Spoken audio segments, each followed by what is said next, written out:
Bonjour à toutes, bonjour à tous. Je suis très heureuse d'être ici aujourd'hui avec vous.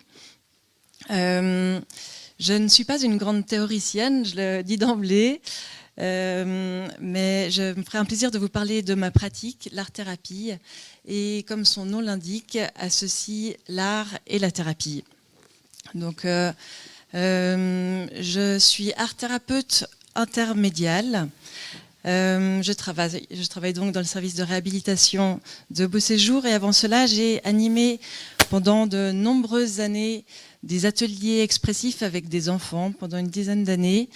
J'étais la présupposée aux arts, donc c'est également moi qui emmenais toujours les enfants aux activités artistiques, donc musées, théâtre, et j'ai toujours été fascinée en fait par le support que l'art offrait pour aborder des questions plus intimes, plus douloureuses, plus personnelles avec ses enfants. Et c'est vraiment ce constat-là qui m'a donné ensuite envie de me former en art-thérapie. Voilà. L'art et la santé, un duo gagnant. Donc c'est donc la question du jour. Et pour y répondre, voici les différents points que je vais aborder. Je vais d'entrée de jeu vous proposer de vous plonger avec une vignette clinique dans une situation qui vous permettra de voir comment se déroule une séance d'art-thérapie. Ensuite, je vous parlerai de l'art-thérapie en quelques mots parce que je pense que ce n'est pas forcément très clair pour tout le monde, malheureusement. Je vous parlerai des spécificités de l'art-thérapie. Et j'introduirai deux notions qui sont chères à cette discipline, c'est le décentrement et l'intermodalité. Je vous parlerai ensuite du déroulement d'une séance et en conclusion, je reviendrai à la question de départ avec en dernière slide quelques modalités pratiques.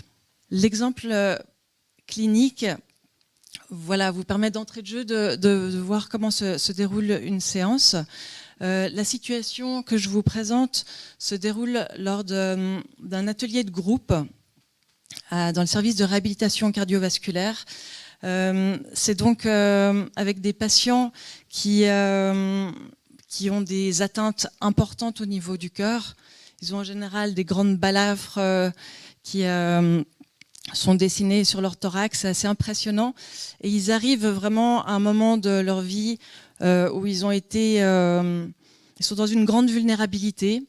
Ils ont été touchés de plein fouet par une maladie violente. Et donc on sent vraiment cette espèce d'immense vulnérabilité qui se mêle à une force vive et profonde qui leur a permis de surmonter la maladie. Et je vois à travers les ateliers que je propose, il y a des thématiques qui reviennent de façon récurrente autour de la vie, la mort, mais aussi autour de la renaissance. Il y a des images, il y a toute une imagerie associée en fait à ces thématiques qui reviennent et c'est assez étonnant, comme par exemple le printemps qui réapparaît de façon bien, la lumière, la noirceur, c'est vraiment des choses qui reviennent régulièrement dans les ateliers. Ce jour-là, ce que j'aimerais dire, c'est aussi vraiment que ils sont à un moment charnière de leur vie avec comme si la vie leur donnait une deuxième chance. Et moi, en tant qu'art-thérapeute, je me sens vraiment privilégiée d'être là dans cet accompagnement auprès d'eux. La séquence que je souhaite mettre en lumière se déroule un jour où j'avais 4 patients. Et alors voilà, ce jour-là, je démarre la séance avec un temps de relaxation qui dure environ 15-20 minutes. Ensuite, je présente à tous les patients une série d'images, de paysages, en fait, de paysages de toutes sortes. Je leur propose de noter quelques mots au sujet de ce paysage et je leur propose ensuite, je les invite à découvrir l'argile. Donc l'argile, c'est un matériau que j'affectionne particulièrement parce que c'est la terre, ça nous renvoie à la terre. C'est quelque chose qui est froid, dur au départ, et à force de le malaxer, ça se réchauffe. Donc ça stimule vraiment tous les sens. Bon, voilà, donc je leur propose ce morceau de terre et je vois une des patientes qui prend ce morceau de terre et qui commence à le malaxer avec implication, avec intensité. Elle se fait prendre vraiment par le matériau. Et petit à petit, je vois un arbre qui commence à pousser à travers ses mains. Un assez grand arbre avec de larges branches. Et je la vois qui regarde sa sculpture avec un mélange de fierté et de satisfaction. Et tout d'un coup, une des branches cède. Et là, je vois que c'est compliqué. Alors, je vois une espèce de lutte qui s'installe pour essayer de refixer cette branche à l'arbre. Et ça demande une certaine prouesse technique. Et finalement, elle y parvient non sans peine. Et je demande ensuite aux patients de noter quelques mots en fait, sur l'objet qu'ils ont devant eux. Et là, je la sens un petit peu perplexe et c'est un peu compliqué pour elle de noter. Elle ne sait pas trop quoi noter. Et là, je lui dis, mais regardez, réfléchissez aussi au processus de création et aux difficultés que vous avez rencontrées. Et là, tout d'un coup, je vois son visage qui s'éclaire et elle se met à noter toutes sortes de mots, à s'écrire des phrases. Et je sens aussi beaucoup d'émotions chez elle. Enfin, en fin de séance, un tour de table où chacun s'exprime sur ce moment. Et là, elle nous dit avec énormément d'émotion que cet arbre, c'est son cœur. Et c'est son cœur fragile et solide à la fois. Et que voilà, c'est vraiment un moment très fort et beaucoup d'émotions et en même temps une espèce d'apaisement qui suit à ça. Voilà, je vous ai donné cet exemple parce que, à mes yeux, il illustre vraiment à merveille la façon dont l'inconscient peut s'exprimer à travers l'art. Et là, vraiment, cette patiente, on a assisté à une espèce de processus un peu de type cathartique, qui a vraiment permis une libération émotionnelle et qui lui a permis une clarification de sa situation et de la compréhension qu'elle a d'elle-même et de lui permettre en fait de continuer après avec un nouveau sens. Voilà. Je poursuis. Voilà, l'art-thérapie. En quelques mots, donc l'art-thérapie, c'est en premier lieu, vous l'aurez compris, un espace d'expression autre que verbal, qui est particulièrement intéressant lorsque les mots ne suffisent pas, lors de traumatismes importants ou lorsque les mots n'existent pas dans des situations de déni, de refoulement, mais également pour des personnes qui ont un bagage linguistique moindre, ou pour des enfants aussi qui n'ont pas forcément le vocabulaire pour mettre des mots sur leurs ressentis ou leurs souffrances. C'est donc un accompagnement par la médiation artistique. On travaille avec différentes modalités telles que l'image, le son, le jeu scénique, le mouvement, les mots, mais également avec l'odeur et le goût. Ça, c'est plus difficile, mais l'odeur est évidemment quelque chose d'extrêmement évocateur et peut nous emmener très loin. Et ce qu'on vise, c'est donc une transformation vers un mieux-être, une transformation psychologique, mais qui peut aussi être une transformation physiologique avec un apaisement, une diminution du stress. Je sais qu'il y a des études qui portent sur la baisse de la tension artérielle également. Voilà, c'est en quelque sorte une mise en forme, une mise en image, en son ou en mouvement d'un vécu. Alors en pratique, ou je dirais plutôt dans ma pratique, voilà comment se découpe une séance. Elle se découpe en 3 temps. Il y a d'abord un temps de reconnexion à soi. Et j'insiste beaucoup sur le ici et maintenant et d'être dans son corps, dans ses sensations. C'est un moment où on peut faire de la relaxation, comme dans l'exemple que je vous ai montré tout à l'heure. On pourra aussi faire des exercices de respiration. Et c'est aussi durant ce temps-là qu'on va essayer que l'art thérapeute va essayer de stimuler l'imaginaire. Et vraiment avec l'idée de lâcher le mental. Alors, une des questions que Hubert Crevoisier pose dans son catalogue, c'est de quelle couleur êtes-vous? Et c'est tout à fait le genre de questions qu'on pourrait poser à ce moment-là, de quelle couleur êtes-vous? Et ensuite de développer un peu, vous vous sentez bleu, mais est-ce que c'est un bleu sombre? Est-ce que c'est un bleu azur, un bleu lavande? Et puis voilà, d'aller plus loin et de réfléchir mais et cette couleur-là, si c'était un son, ça serait quel son? Est-ce que ça serait le barrissement d'un éléphant? Est-ce que ça serait le murmure du vent? Et vraiment essayer de partir dans différentes modalités en fait. Ensuite, voilà.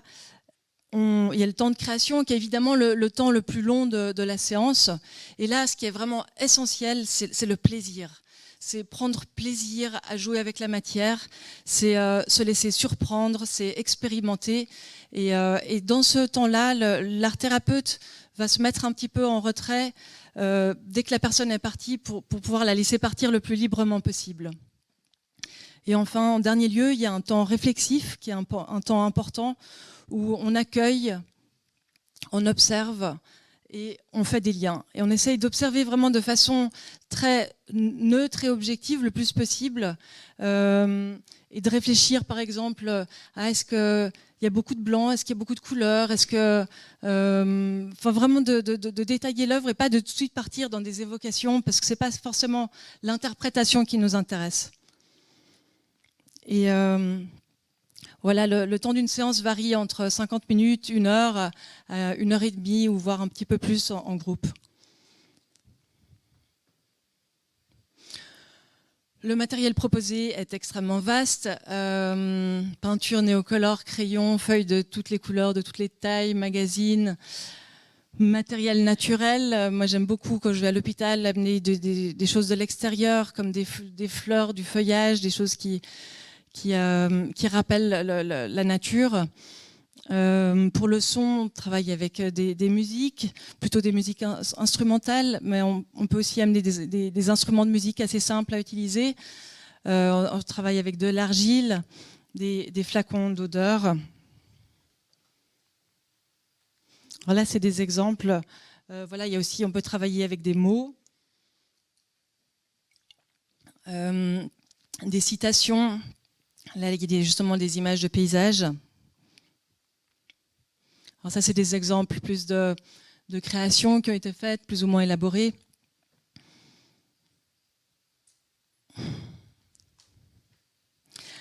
À qui s'adresse l'art-thérapie? Alors, l'art-thérapie s'adresse à tout le monde. L'art-thérapie s'adresse à toutes les personnes qui visent une transformation vers un mieux-être. Il n'y a absolument aucune contre-indication et surtout aucun prérequis. Certains pensent « Ah, mais je ne sais pas dessiner, je ne peux pas venir ». C'est au contraire ceux-là qui nous intéressent le plus parce que les personnes qui savent bien dessiner, par exemple, seront dans quelque chose de beaucoup plus contrôlé et du coup moins intuitif, et ça nous intéressera moins. Et peut-être qu'on ira justement avec ceux-là dans d'autres modalités. Donc, autre chose que je voulais préciser, toutes les modalités sont possibles. Donc, on ne propose pas de modalités spécifiques en fonction des pathologies, en fait. Et ça dépend aussi, évidemment, des objectifs qu'on formule au départ avec le patient.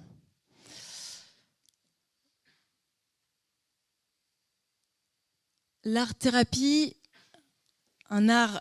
Alors, on est vraiment dans l'art vivant, dans l'objet qui se crée. C'est vraiment la plus grande spécificité et la plus importante de cette discipline et que je trouve absolument merveilleuse. Elle mobilise le corps à travers l'action créatrice. Donc il y a vraiment, quand on est face à quelqu'un, il est obligé de se déplacer, de bouger, que ce soit pour faire de la musique, de la peinture. On s'intéresse aux sensations ressenties, on est toujours beaucoup dans le corps. On s'intéresse aux émotions vécues et à la pensée qui accompagne le processus de création. On s'adresse, ça c'est un aspect que je trouve aussi très intéressant, c'est qu'on s'adresse à la partie vivante et saine du patient. Et ça nous distingue peut-être des médecins qui sont toujours focalisés sur qu'est-ce qui va pas, qu'est-ce qui fait mal, où est la douleur, comment elle est. Là, au contraire, on va voir qu'est-ce qui va bien et on va essayer de dynamiser, d'insuffler de l'énergie dans ce qui va bien. Et j'ai mis une image de Henri Michaud ici, parce que Michaud s'est énormément intéressé à la gestuelle et il a toujours cherché à réinsuffler quelque chose de vivant. Il parle du geste qui expulse de l'encre en criant de rage. Et il y a vraiment cette notion d'exorcisme. Il parle aussi d'une libération du corps en proie à l'inertie, du geste qui se purifie pour devenir un pur dynamisme, avec vraiment cette notion du rythme qui s'installe, qui renouvelle la pulsation et actualise la vie à chaque instant. C'est un aspect que je trouve vraiment très intéressant dans l'œuvre de Michaud, vraiment cette notion du geste qui libère.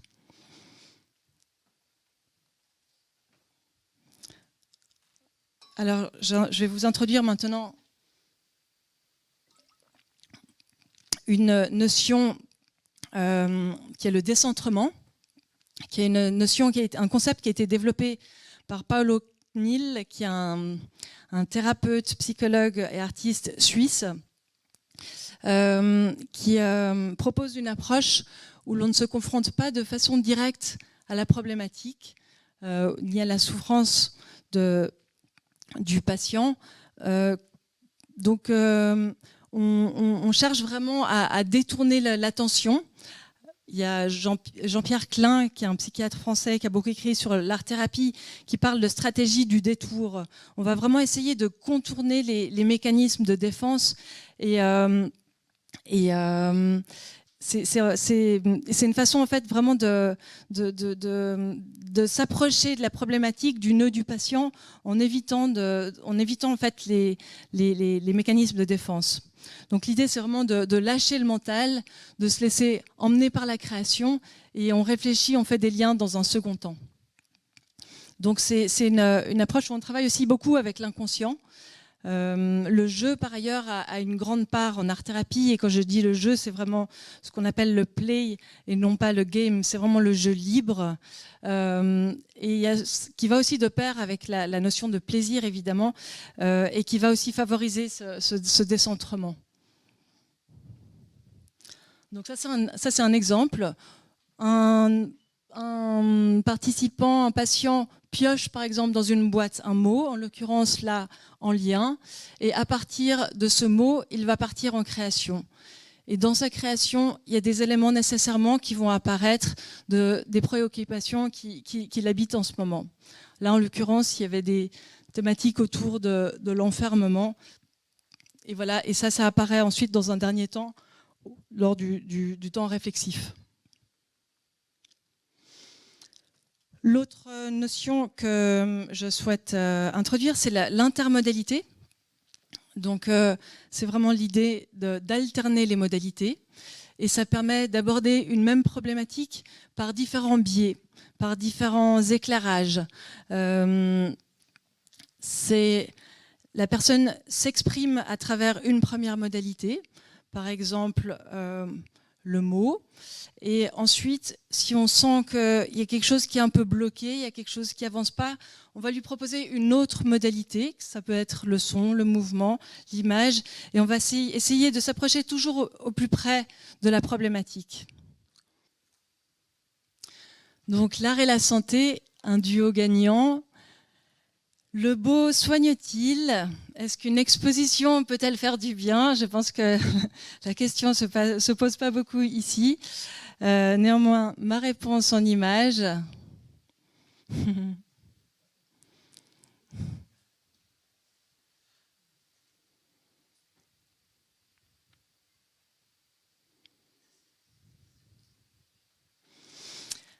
Et ma réponse est corroborée par un rapport de l'OMS dont on a parlé juste avant, sur l'analyse de plus de 900 publications scientifiques.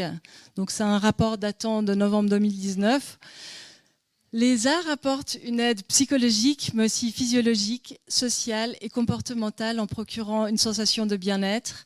Ils activent les sens, stimulent l'imagination, les émotions et les fonctions intellectuelles, améliorent les interactions sociales et pour certains l'activité physique. Ils permettent d'envisager la santé et le bien-être dans un contexte sociétal et communautaire élargi. Ils proposent des solutions là où la pratique médicale classique n'a pu apporter de réponse efficace. Leur influence est positive tout au long de la vie. Les arts constituent un complément aux soins habituels dont ils améliorent l'efficacité. Ils diminuent les effets secondaires des anticancéreux, limitent l'anxiété aux urgences et s'avèrent parfois plus probants que les traitements usuels, par exemple dans la maladie d'Alzheimer. Donc voilà, ça parle de soi. Donc oui, l'art et la santé, un duo gagnant, 100% d'accord. L'art soigne, l'art guérit, l'art fait du bien. Et si on souhaite aller encore au-delà et vraiment stimuler une personne, lui réinsuffler une énergie de vie, si on souhaite la mobiliser en profondeur, je pense que l'art-thérapie peut être un plus.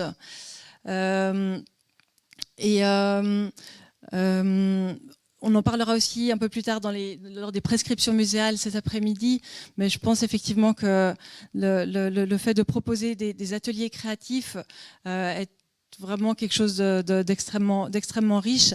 Le dernier point que je souhaite encore mentionner et qui me semble important, c'est l'importance du cadre, qui me semble absolument essentiel. C'est d'offrir un espace d'absolue sécurité à une personne qui crée, en présence à la fois d'un thérapeute stimulant et rassurant, qui est témoin du processus de création, parce que, comme on l'a vu, ces processus-là peuvent libérer il peut y avoir des libérations émotionnelles importantes, et c'est vraiment essentiel d'offrir un cadre sécurisant pour pouvoir les recevoir et permettre une transformation dans des conditions optimales. Donc voilà, ensuite encore les modalités pratiques. Donc remboursement par la majorité des assurances complémentaires, prescription médicale non nécessaire, prix moyen d'une séance, 120 francs de l'heure en individuel, après c'est très variable, hein. Et je vous ai listé où trouver un art-thérapeute. Il y a l'association fêtière, c'est Odart et Coura en Suisse, et sinon 2 liens en Suisse romande qui vont prochainement fusionner ensemble. Et dernier point encore, je voulais remercier Hubert Crevoisier pour son exposition, que j'ai eu l'occasion de découvrir lors des visites commentées en présence de l'artiste, que je recommande à absolument tout le monde parce que c'était particulièrement riche. Et j'ai beaucoup apprécié cette exposition colorée, structurée, et j'ai vraiment eu le sentiment d'aller à l'essentiel. Et oui, c'est une exposition qui fait définitivement du bien. Donc voilà, merci beaucoup, merci à tous.